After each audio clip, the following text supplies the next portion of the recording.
નમસ્કાર, આપ જોઈ રહ્યા છો TV9 અત્યાર સુધીના તમામ ખાસ સમાચારો સાથે હું છું ઝરણા સોની। સમાચારની શરૂઆત કરીએ બ્રેકિંગ ન્યૂઝથી અને તે સામે આવી રહ્યા છે સટ્ટાબાજીના કેસમાં। જી હા, સટ્ટાબાજીના કેસમાં ઈડીએ કરી છે મોટી કાર્યવાહી।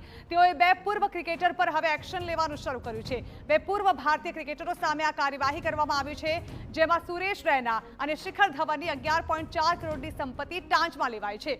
60થી વધારે બેંક ખાતા પણ ફ્રીઝ કરવામાં આવ્યા છે। મની લોન્ડરિંગ કેસમાં ઈડીની આ કાર્યવાહીથી હાલ ફફડાટ ફેલાયો છે।